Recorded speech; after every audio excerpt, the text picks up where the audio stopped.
Hello, এটা কি বিদ্যুৎ অফিস নি? জি, আপনাদের কি অভিযোগ বলুন। সমস্যা তো মেলা, তোমরা কোয়ান করতাম। দিন নাই রাত নাই, তোরা কারণ লইকে শুরু করছ তো। আপনি একটু শান্ত হন। রাত তো শান্ত। আরে কসাই, তুই কি মুসলমান নাকি অন্য ধর্মের? আপনি আমার ধর্ম নিয়ে কেন কথা বলতেছেন? তুই মুসলমান কিনা কইতাম হাইতান ন। নামাজের সময় নামাজে খাড়াইলে তুই টুকুর করি কারণ আন লই যাস। আমাদের বরাদ্দ যতটুকু থাকে ততটুকুই আমরা দিই। রাখ তোর বরাদ্দ। তোরা কি থেকে চাবা মারস? তোরা কস দেশের উন্নতি করি এলারি, দেশের বলে সিঙ্গে ঘুরবা না আরি। অথচ 24 ঘন্টার ভিতরে 18 ঘন্টায় কারেন্ট থাকে না। ইরে বেড়া গল, তোরা দেশটারে হাইছত কি? ভাবি, আপনার ঘরে কি আইপিএস নাই? আইপিএস কি তোর বাপে নিলে? ভাবি, আপনি গরম হবেন না, আমার কথাগুলো মনোযোগ দিয়ে শুনুন। দেখ ইয়া কবি তাই ক। আমাদেরকে বকে তো লাভ নাই, আমাদের জন্য বরাদ্দ যতটুকু আছে ততটুকুই আমরা দিতে পারি। বরাদ্দ দিনের ভিতরে 18 ঘন্টায় কারেন্ট থাকে না।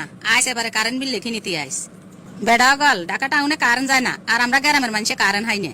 এদিকে গরমে হিট দই যাইয়ের। শহরের কোন মানুষ আঙ্গ গ্রামের কোন তো কাছে মাসি মশা লাগে। আমার সাথে বকাবকি না করে আপনি পারলে আপনাদের স্থানীয় প্রতিনিধির সাথে কথা বলে বরাদ্দ বাড়ান। এটা লই কইব কনে, যেগুনে ইগেন লই প্রতিবাদ করতে হিগুনের ঘরে আইপিএস এসি সব একগেন আছে, যত জ্বালাঙ্গ সাধারণ মানুষের। দিন টিভিতে দেখি এর বিদ্যুৎ উৎপাদনে অতীতের সব রেকর্ড ভাঙিয়ে এলাইছে। এত এত বিদ্যুৎ ইগেন কার হেডে যায় কেন কস আইন?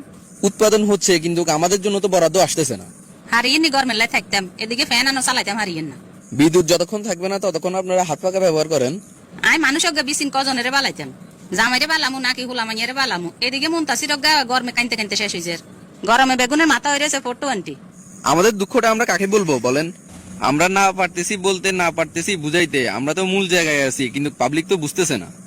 ইরে ভাই একানা সোজা কথা ক, বিদ্যুৎ উৎপাদনে তোকে সমস্যা কি? প্রথমত, কয়লা সংকট থাকার কারণে বিদ্যুৎ উৎপাদন হচ্ছে না। আন্তর্জাতিক বাজারে কয়লার দাম বেশি হওয়াতে আমদানি করতে সমস্যা হচ্ছে। গোষ্ঠী গিলে তোর কইলার ক অবস্থা লাগবে তোর কইলা, তুই আঙ্গ বাইতে ফয়জন আজ সুলত যা আছে বেগুন কইলা তোরে দিবি। আরে ভাবি, এই কয়লা হলে তো কোনো কথাই ছিল না। এই কয়লা তো সেই কয়লা না, এগুলো হচ্ছে খনিজ কয়লা। তোরা ফোন দিয়ে যদি কোনো সমাধানে নয় তাহলে অন কিতাম ক। এই ব্যাপারে আমার কিছুই বলার নেই এই পর্যন্ত।